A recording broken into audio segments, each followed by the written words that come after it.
perceptions, awakening to the joy of life.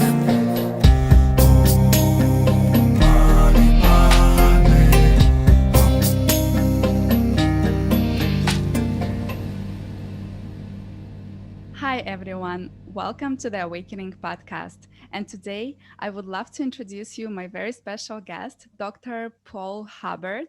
He's a founder of the Institute for Holographic Sound and Inner Balance. He also holds Ph.D. in psychology. He's certified in grief and addictions recovery. He's a Reiki master and he teaches sound healing around the globe. And today we'll be talking about sound, vibration, and sound healing. And I'm so excited to welcome his in our episode. Hi, Paul. Hi, Olga. Thank you so much. It's a real pleasure to be here. Thank you. And to start, I would love to ask you our traditional question. If you ever had a moment of the awakening when your life was separated for before and after, if you have this moment, please share with us. Well, I've had a few of those moments. One very early on, when I was in my mid-20s, I had a really powerful. It was a very critical time in my life, and a lot of crazy stuff going on, and I had a really clear connection with God. And it was essentially an intervention in my life to help me make a shift, to move onto a new path. And it's kind of a long story, so I'm not sure that I really want to get into that. But I had another, and this was to do with my sound work. And back in 1991, I received a message from Spirit. And the message was, if you don't start using your voice, you're going to regret it for the rest of your life. And now I've always loved music, but to use my voice and vocalize, whole different story. And it was a very clear message. And I certainly don't want to have regrets. And so I kind of reluctantly began to move into looking for ways to become more comfortable with using my voice. And at first I thought it was simply about singing. And in short time, I realized that wasn't the case. It was about using sound and using the voice for healing. And once that awakening came, then it was, all ahead full, because then the path became clear to me. So I've had many of those kinds of experiences where literally life-changing. And right along that same period, my eyes changed colors. My eyes used to be like just totally brown, and now they're like a greenish golden kind of color. Really strange. Wow, that's amazing. But it's actually interesting because our body changes all the time and our cells always renew. So you are right now, it's not the same person who you were 10 years ago. It was completely different cells. So, yeah. I would love you to share with us your story a little bit in more details. How did you learn about sound healing and singing bowls? How did it all came into your life? Well, my background, as you mentioned, my background is in psychology and counseling. And I've done that work for many years, primarily focused in working with families and working with addictions. And as I just mentioned, the story about using the voice, well, that came about.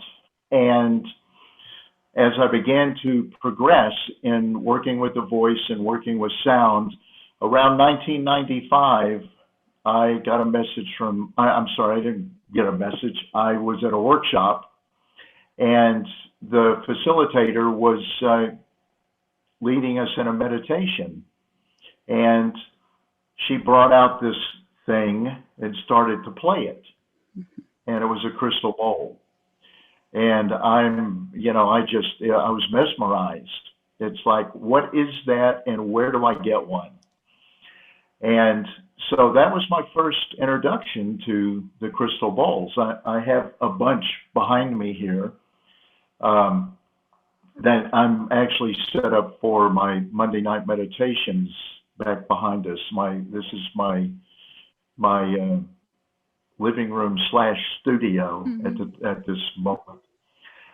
And but anyway, my interest and work with the crystal bowls just that's where that began, and I began to blend the voice and the bowls because they're so complementary to one another.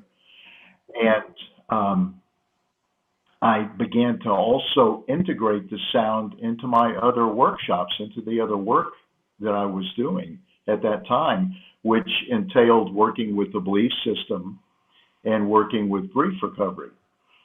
And what I found was when I blended sound in with these other works, that everything took on a whole new experience. You know, people in the workshop and the training, they were able to go much deeper than previously. And through the sound, we were able to assist in transforming old beliefs. And then on the other end, the sound helped to anchor those new beliefs into the system. And the thing about the belief system is that everything we think, everything we feel, everything we say and do is based on our belief system. And when you ask yourself sometimes, why did I do that? You know, why do I keep doing this, whatever this might be? That's why. It's because it's whatever the situation is, it's triggering the belief system, and your belief system is just playing forward whatever the response is for that event. And sometimes that's good, and sometimes that's not good. You know, much of our belief system are beliefs that keep us healthy, keep us strong, protect us, and so on. And then there are many that, particularly when we get into adulthood, that really sabotage us. That maybe at one time in our lives, they were advantageous and they helped to protect us. But then as we got older, they begin to work against us. And that's the thing about the belief system. And that particular work that I do is about going in and helping a person to shift those beliefs that no longer serve us, that in some cases may never have served us, and at least at this point may no longer serve us.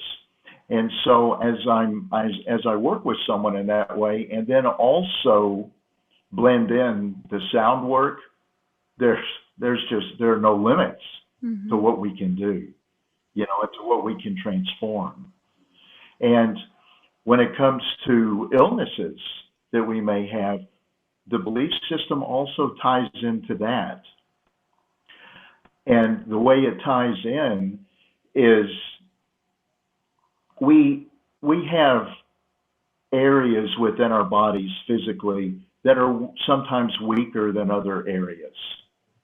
And that's where the disease focuses on, or illnesses focus on. They go into those areas that are, and it's really kind of logical, you know, they go into the areas that are easiest to get into. And those weaknesses tie into our emotions which tie into our belief system. Mm. And so if we can shift beliefs that create those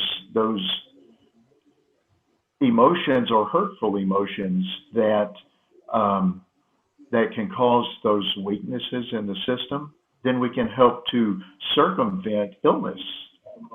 And we can also not only circumvent illness, but help to heal illnesses or things that are going on with the body already. Mm-hmm. So that's the type of work that I do and that I bring out, and along with the holographic sound healing work. In 1999, I started taking groups to Egypt. And I took my first group in 1999, and have pretty much every year since. I've taken groups over. But in '99, when I returned back, I was invited to go up to Canada to do a workshop. And so Canada happens to be a place that was a very consciousness altering experience for me, because I've done many workshops in Canada over the years. And this first one, the woman who invited me to come up and do a workshop asked me I was doing a belief system workshop, and she said, can you add an extra day to the training and do something with the Hathors? And the Hathors are fifth dimensional and upward beings, and they're recognized and known as masters of sound and love. They had a very strong prominence in Egypt, hence my connection to Egypt. And so they in themselves are a story, you know. Very loving beings, very much they're very angelic in their nature, and they work with the angels. And so I checked in with my guides, and this was back in '99. I said, what am I supposed to do? And all I had to do was ask, and they just began to download all this information for me. And the downloading continued, still is continuing, but there was a bulk of it that came across over the next couple of years. But in that very beginning, when I began to get that information, it was very fast that the information was coming. It was coming in dreams and meditation. It was coming, I could be sitting at the computer working, and then all of a sudden they'd come through with some new piece of information. And this all was the beginning and the basis for holographic sound healing, which is the name that they gave me to apply to the work, is holographic sound healing. And the thing about holographic sound is that it's working with sound multidimensionally. So it's literally through sacred geometry, we open the sound up into its multidimensional form. And when we do that, we're able to hit every level of consciousness as we're working with another person, with a client, with a group, you name it. And hence the power of holographic sound. And for so many years, we've used sound linearly, more so on a linear basis, with very rare exceptions, with some exceptions, but very rare. And in '99, we actually reached a level in our consciousness as humanity where our vibration has been rising. And it hit a pivotal point where we were once again able to bring through and hold the energy and hold the vibration for holographic sound, because we lost it back in the early days of Egypt. We lost that vibration because our vibration had been dropping over many years, from Atlantean times on into our current history type times. And our vibration had been moving from a matriarchal more into a patriarchal energy. And that's not about gender. It's simply about the pendulum of energy swinging from one side to the next. And then we went through the dark ages that we're familiar with, and very dark times. And that was pretty much, I would say, probably our low point is during the dark ages. And then things began to slowly rise again. And again, rising to the point of back in 99, it was a pivotal time. And we finally reached a point to where we were able, again, to hold the vibration, to hold the energy for the multidimensional sound, and to open it up into its holographic nature. Mm-hmm. So that information, it was time, and it began to flow. And there are other things that occurred when that happened. For instance, our vibration rising, our chakras actually began to shift in color. And the color is simply resonant with the vibration. The vibration is actually what shifted. The color is just emanated from the vibration. And so our chakras began to move into higher vibrational colors, into higher vibrational energies, which we're now working with. So that's what has brought me to be where I am today, and particularly for the work that I do. Things continue to grow. The vibration clearly now, when you look around in the country, in the U.S., well, actually around the world, it can look pretty crazy out there, and you might ask yourself, well, how can the energy or the vibration possibly be rising with all of that stuff that's going on?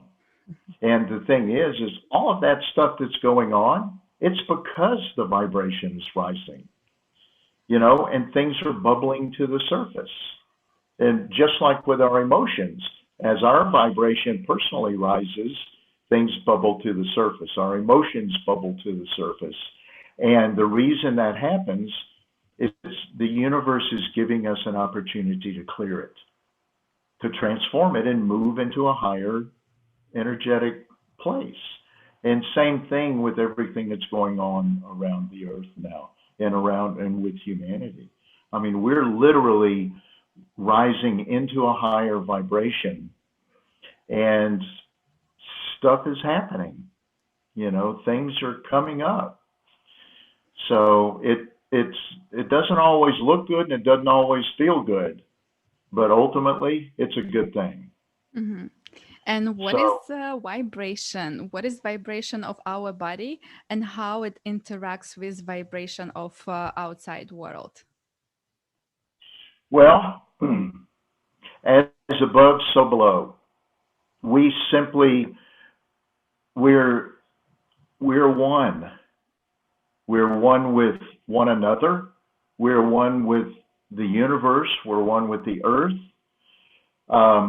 May not always seem, in fact, often it doesn't seem like that, but we are. And as our vibration shifts, the earth mirrors our vibration. And as the earth's vibration shifts, we mirror the earth's vibration.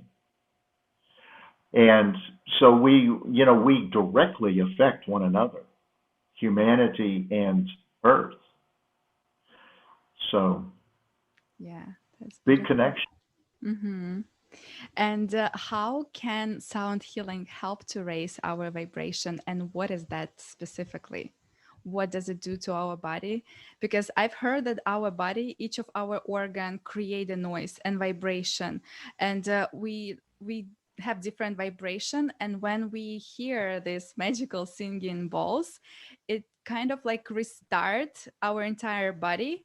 And if we have any disharmony or what's called disease, it puts everything in balance and more harmonics, so it helps healing that. Is that a right perception, or is there anything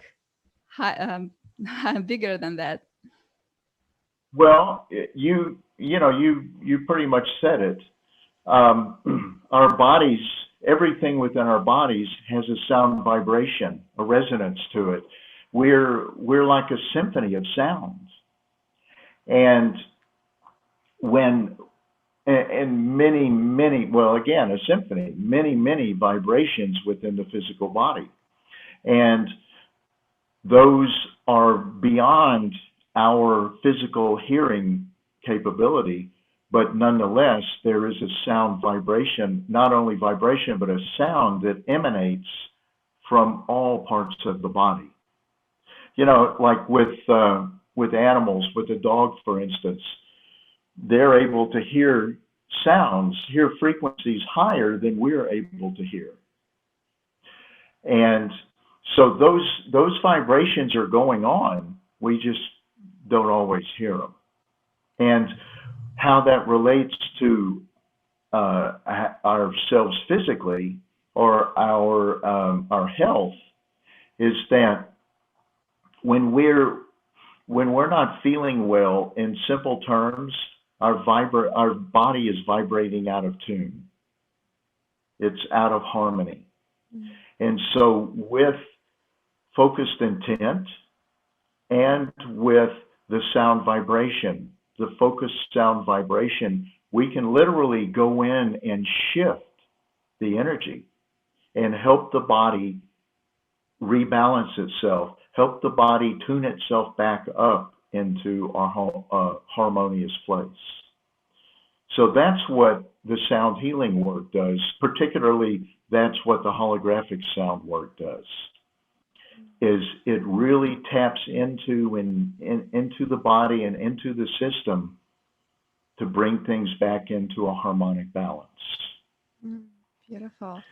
And do you have any idea of how old is this knowledge, and how old people are practicing sound healing? What's the origination of all this wisdom?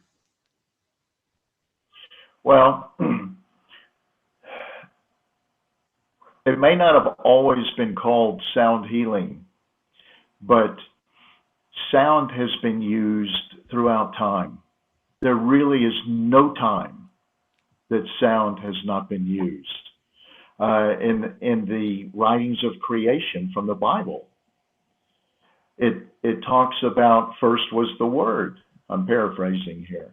But first was the Word, and the Word is sound vibration. And from the Word, all things were created. And all things continue to be created and such. Also, if you look back, and if you're familiar with the Vedas, which is an ancient text that was found in India, predates both Bibles, the Old and New Testaments. And there's a phrase in the Vedas, or many phrases, but this particular phrase is Nada Brahman. And what that means is the world is sound. The world is sound. I mean, there is not a time in history that sound vibration has not been used. It is the foundation of creation, is sound vibration. If you look at our indigenous cultures around the world, they all use sound for various movements, rites of passage, from birth to healing, in whether it be with children, adults, whatever, using sound also for rites of passage, moving from childhood into adulthood. There's ritual, there's sound vibration that's used to help perpetuate that transformation. And then also on the other end with death. And the sound vibration is used, or the sound is used in those different experiences and times and events. And I say sound vibration because the sound simply creates the vibration. and the vibration creates the sound. You know, if you take a guitar string or a guitar and you pluck the string, what's happening? The string is vibrating. And what does that vibration do? It creates a sound. Absolutely. The crystal bowls, you know, you take and you create friction. I have a crystal bowl behind me. Let me grab sure. one.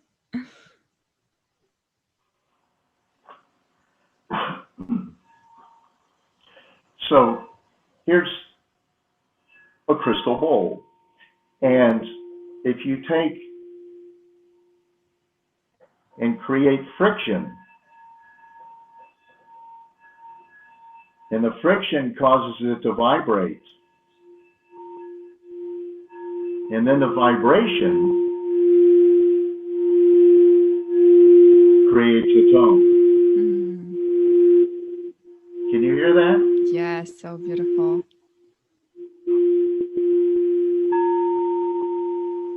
And it's so perfect. So beautiful.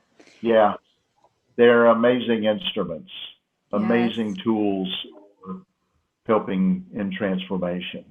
Mm-hmm. So sound has been around way beyond our written history. Mm-hmm. Sound has been used back in times of Atlantis, back into Lemuria. Every era where we have any kind of knowledgeable connection, sound has been a part of it. Mm-hmm. It's like you can't have creation without sound. Yes. Yogis also believe that our universe started from Big Bang and it created universal sound Om, and that was the origination of all creation. Well, that's one story. That's one piece of our history. It's and I believe that it actually goes beyond the Big Bang. The Big Bang, I believe, plays a part in how our Earth evolved, and then hence we came about. But at the same time, I believe that it was going on before then as well. Mm. That's just the starting point that we're able to have some connection with. Yes, absolutely. And how does it relate it to our DNA? I know you on our course you were talking about DNA research by Dr. Sumu Ohna. And do you know any other researches about this correlation, like a scientific articles or studies? About how our DNA connects with sound. Yes, and sound healing. I don't know of other studies that have been done. I know they're out there. I don't know what they are. But the sound vibration or the sound can definitely stimulate the DNA and stimulate the DNA into a higher vibration or into a what's the word? Enlivening more strands of our DNA. Mm-hmm. And the sound vibration used, again, with intention and the specific sounds, the specific frequencies that one creates can enliven the DNA and enliven more strands than what we normally are accustomed to. Mm-hmm. Yes, that's beautiful. And how does different singing bowls are related to our different chakras? Is there any correlation in between them? And the sound vibration, Yes. Well, loosely, the chakras in a manner follow what we call the C scale. So root chakra connects with the note, the tone C. The second chakra with D, third chakra E, F for the heart chakra, which is the fourth chakra, fifth chakra throat, G, then A in the third eye, and B in the crown. And again, I say that loosely because there are those that walk among us that does not connect particularly with them. You know, that there are different tones that resonate with parts of their body. So I would say most of us will have a connection to the tones in that way, as the C scale, as it moves up the chakras, up to 7 chakras. But it's not totally consistent. Mm-hmm. There Yeah. are some that have a completely different resonance. Yeah, because there is different systems of notes in different cultures, and in India there is a certain type of note structure when there is over 13 different notes, and there is like tones and undertones, and it's hard to find this connection if you consider different structures of music. Well,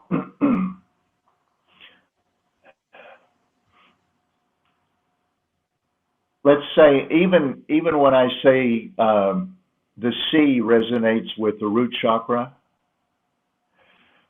that doesn't always mean that what's going to bring the root chakra into balance is a C.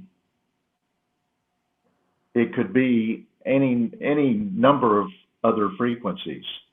It could be, like you were mentioning, overtones and under. You know, it there's no solid rule of thumb, if that makes sense. We have the structure that we've set up with the C scale, and that's something we can work with and work from. And that's, to me, that's the beauty of holographic sound, is that we work with sound intuitively, not,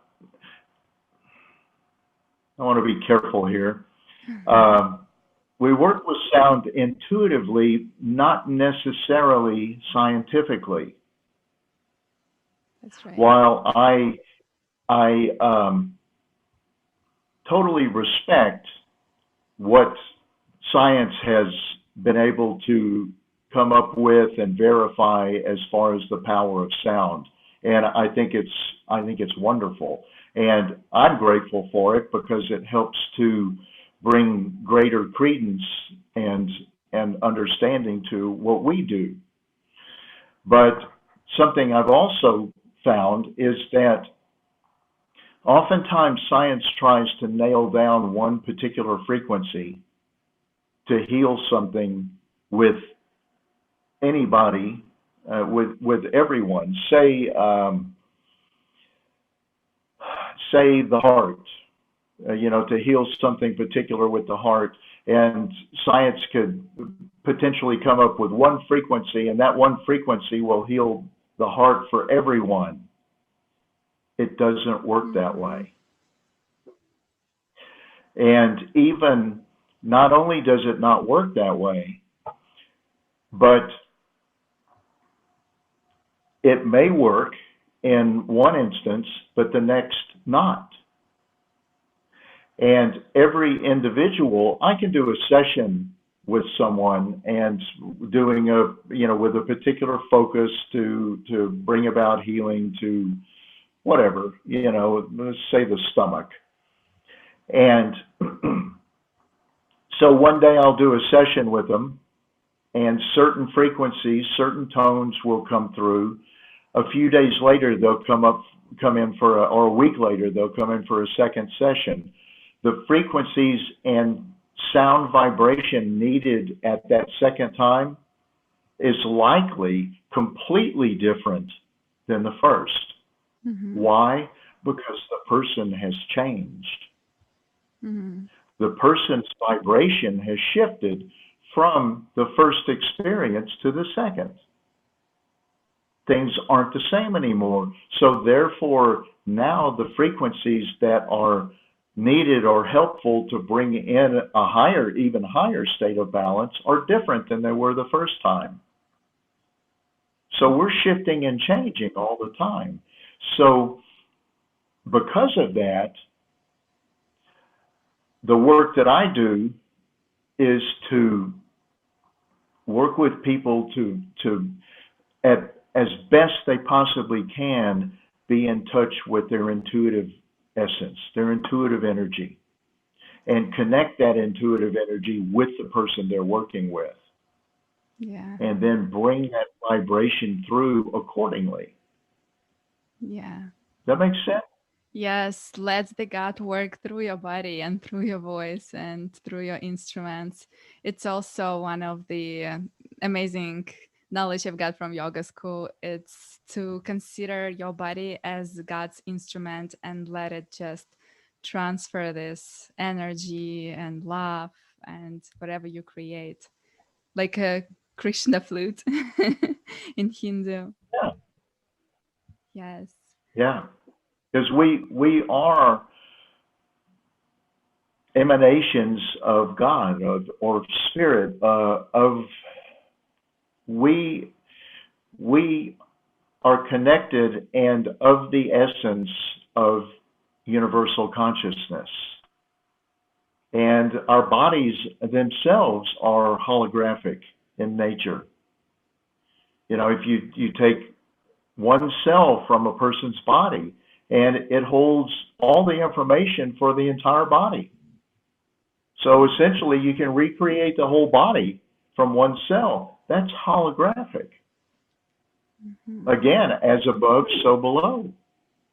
And the thing is literally the universe is created in the same way. Yeah. We humans walking around, we're like cells of the universe. And as we all come together, we hold the information for the entire creation. Mm-hmm. And as we all come together, we create a body that we call the universe. It's Yes. all holographic. Yes. Tell us more about holographics and sacred geometry and what is flower of life? How do you use it also in your meditations and sound healing?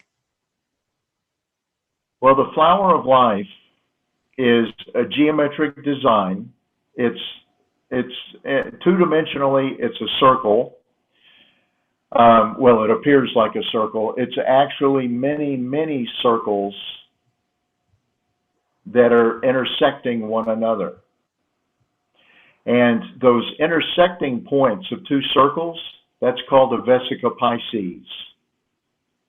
And the Vesica Pisces, that's the energy of creation.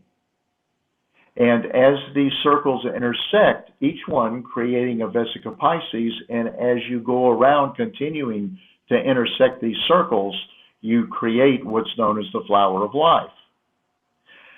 Geometrically speaking, the flower of life is said to hold all information for creation from a geometric standpoint. All information. And people will look at the two-dimensional view of the flower of life and, well, okay. But the thing is, really, it's when you take it and expand it out three-dimensionally. That's what holds information for all creation, is that three-dimensional version of the flower of life. You'll find that all solid platonic forms, platonic solids will fit within the flower of life. For instance, what I'm talking about, the cube fits perfectly in the flower of life sphere. The star tetrahedron, which a lot of people sometimes, they'll refer to the star tetrahedron as a Merkaba. Well, the star tetrahedron is not a Merkaba. The star tetrahedron is a geometric form. It happens to be one of the forms that is used, that some use as a Merkaba or light body field. But in itself, it's simply a geometric design. It happens to be a very significant one, as well as the octahedron. The octahedron is found also within that flower of life sphere. And the dodecahedron, the icosahedron, everything is found within that sphere and connects perfectly within the sphere. And so in our work, and I don't want to go too deep into this, but in our work, we utilize that spherical energy, that what I refer to as sacred geometric design. And we'll use that holographic sphere or that three-dimensional sphere, the flower of life. And through that, we're able to, there's a connection, a blending of that energy with sound. And when that happens, when that occurs, the energy is it's exponential. I mean, it just keeps expanding when the blend occurs between sound and between the flower of life sphere. And for those who would love to learn more about sacred geometry, which books would you recommend to start reading from? Was that one of the questions on my list? Yes. I have a list of the books you recommended at the end of our course, and the only one I've heard about was the Melchizedek method, authored and presented by Alton, Camadon. And the Flower of Life by Drunvalo Melchizedek. Drunvalo Melchizedek, yes. The Flower of Life books by Drunvalo, good, mostly good reference information in there. There's a lot of good stuff in there.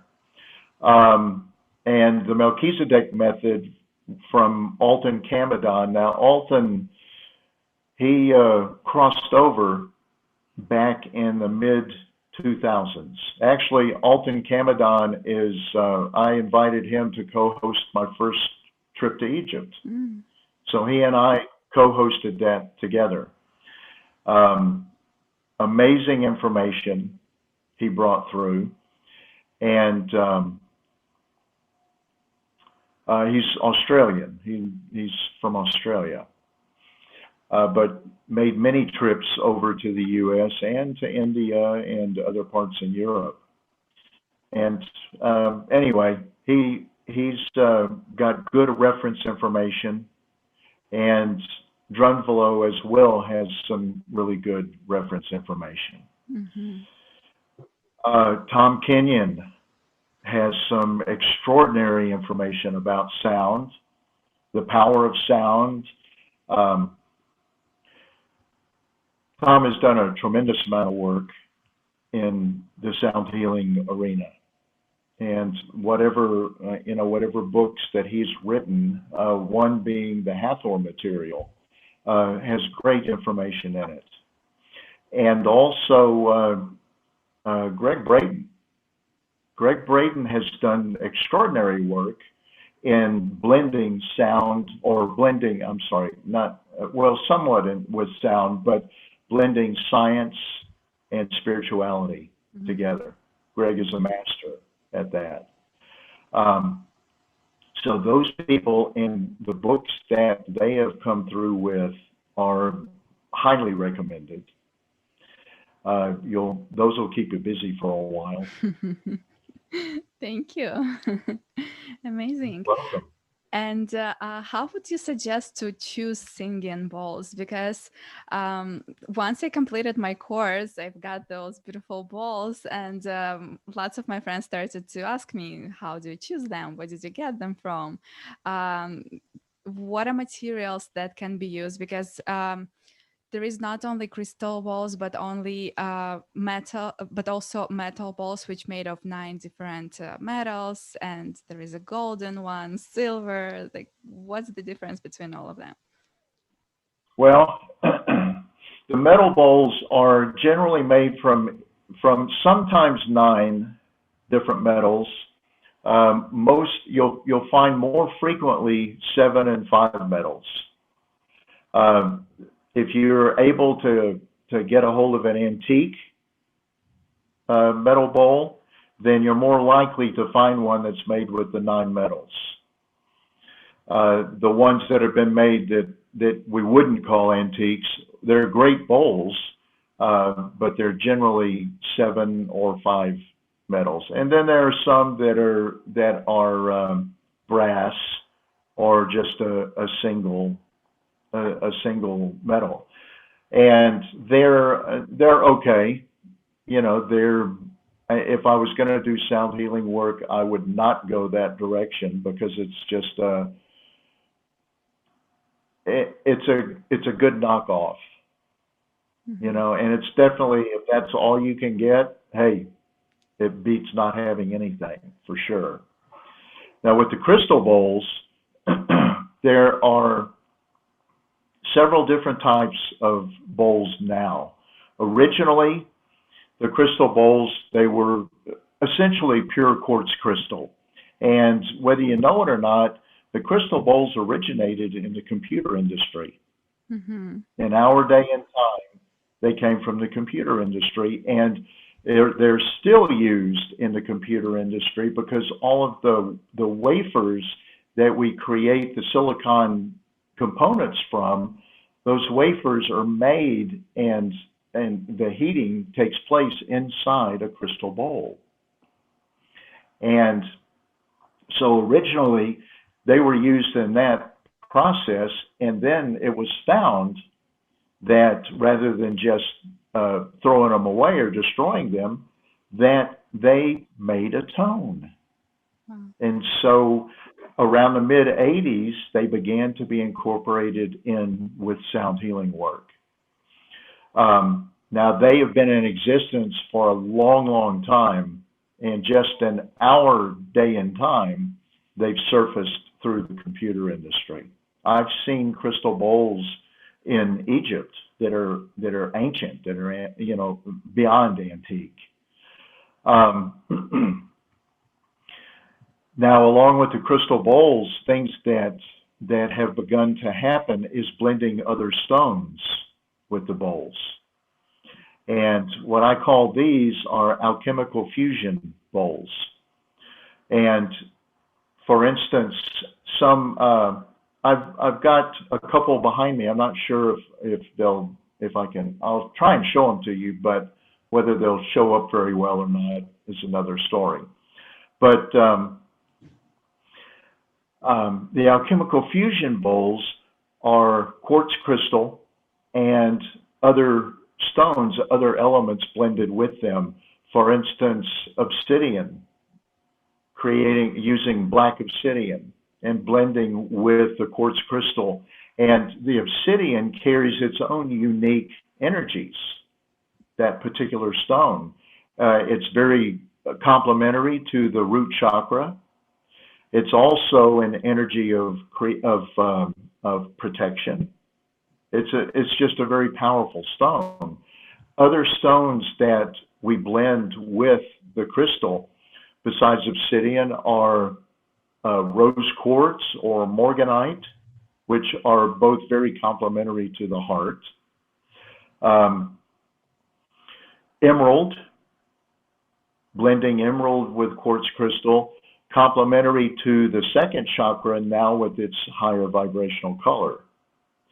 Also secondarily to the heart. and sapphire, very complementary to the throat chakra, and that blending with the quartz crystal. And let's see, other stones that we blend, sometimes doing some blending with amethyst, with citrine, and I've begun doing some blending with some different, and actually bringing in several different stones, 2 to 3 different stones in addition to the quartz, creating, for instance, bringing in morganite and emerald and black obsidian at the same time. And I have one back here. Let's see if you can see the different colors in the bowl. And so they're the different stones and the different qualities of those stones all come together. And while this is a D note, a D tone, the energy of the note and the energy of the bowl also carries the energy of the stones with it when you're creating sound. So they're really cool. That's amazing. Yes. And then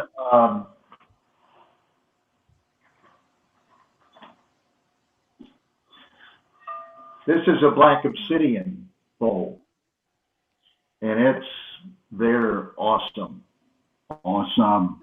They look so beautiful. Wow. And we can find most of them on your website, right?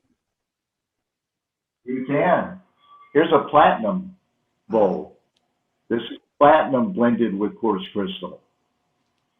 And then the gold one, which is 24 karat gold, that's the one that I played earlier.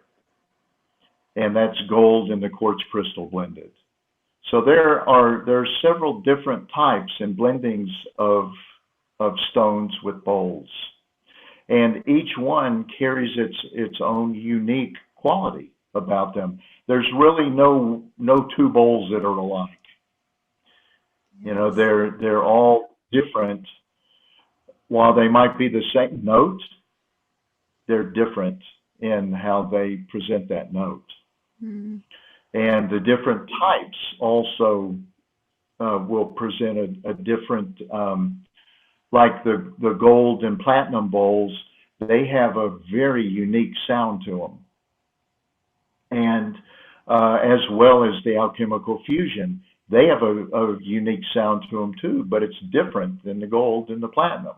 And it's different than just a pure quartz bowl, pure, you know, the original quartz bowl. But anyway, so they're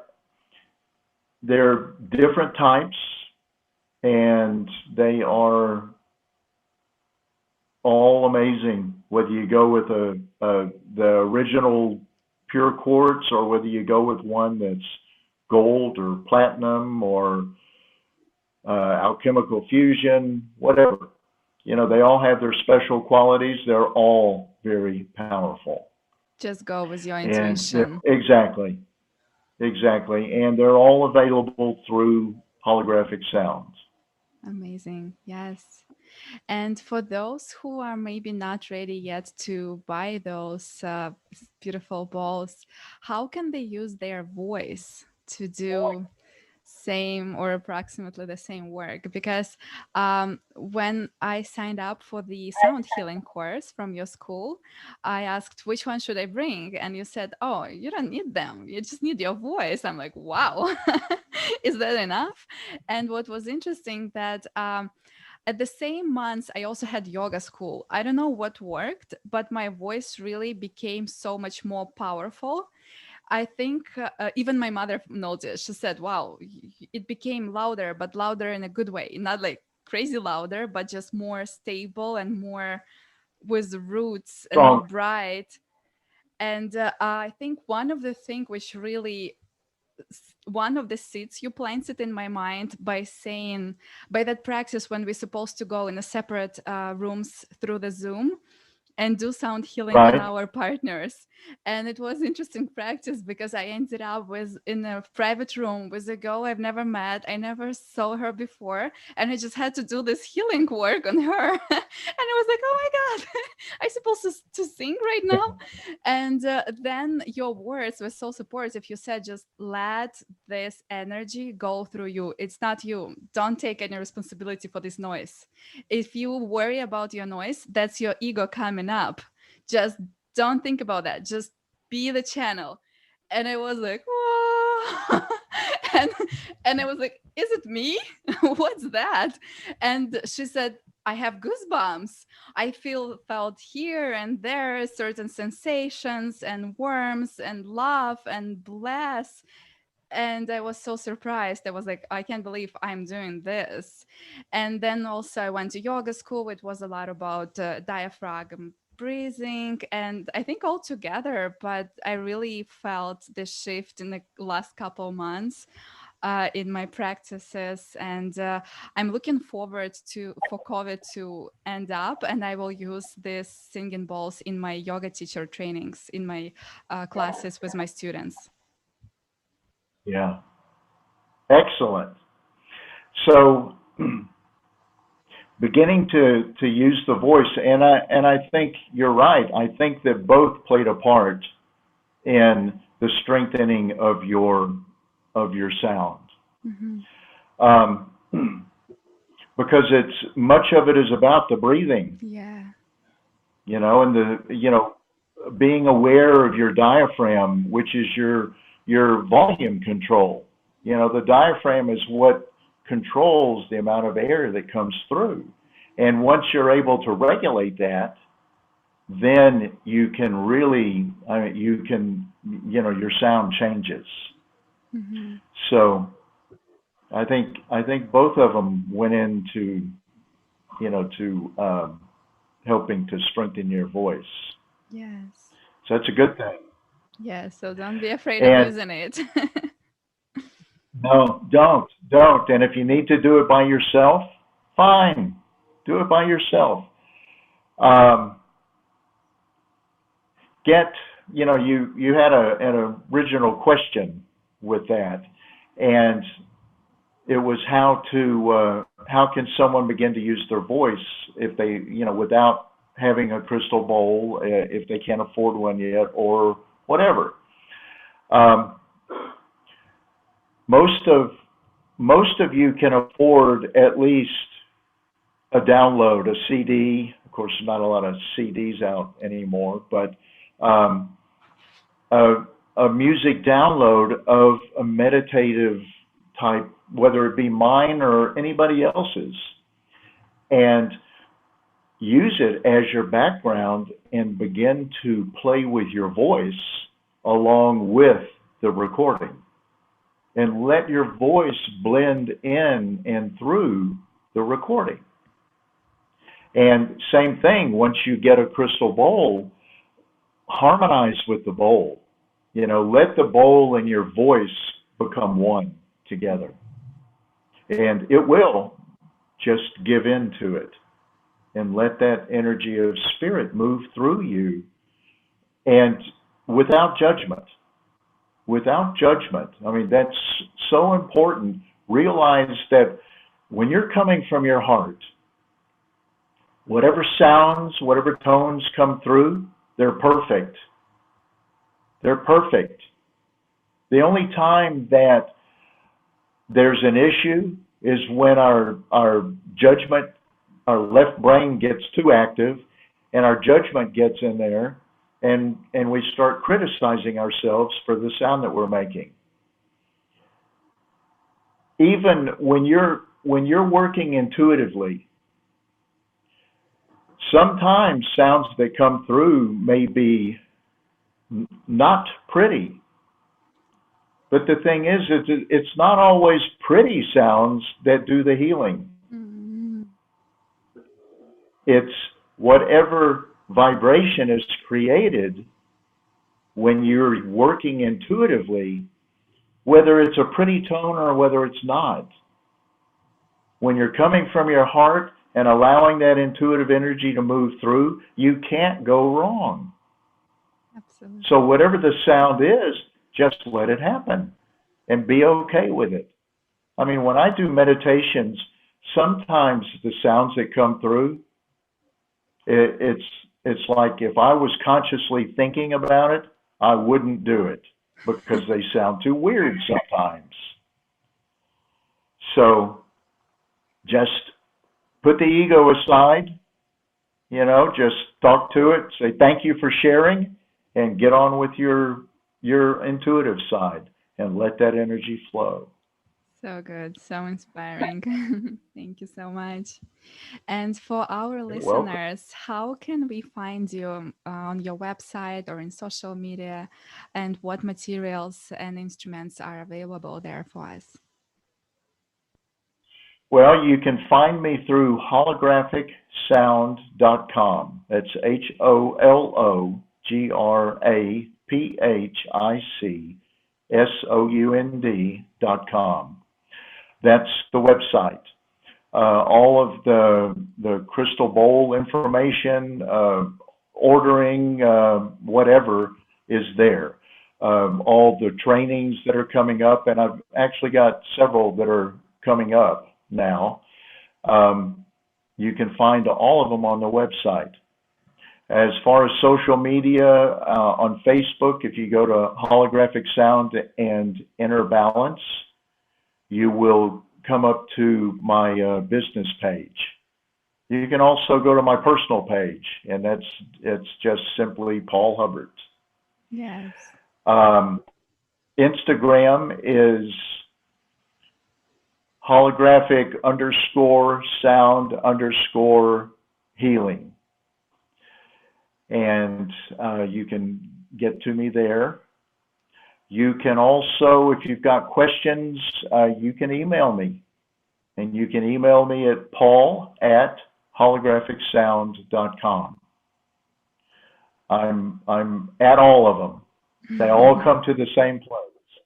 Thank you so much. Thank you for sharing this You're information. welcome. Yes. You're welcome. Thank you, and thank you so much for inviting me Absolutely. on your show. Yes, thank you for being in our space. It's so warm. It's Thank been you. my pleasure. And we'll have a little clip experience that Short meditation. can, Yes, I asked yes. Dr. Paul Hubbert to have this little meditation at the end as a bonus, so you can experience this feeling which these beautiful singing bowls are creating, and Paul's voice, it's magical. I have goosebumps in different parts of my body, and I absolutely love it. You'll enjoy it. Thank you.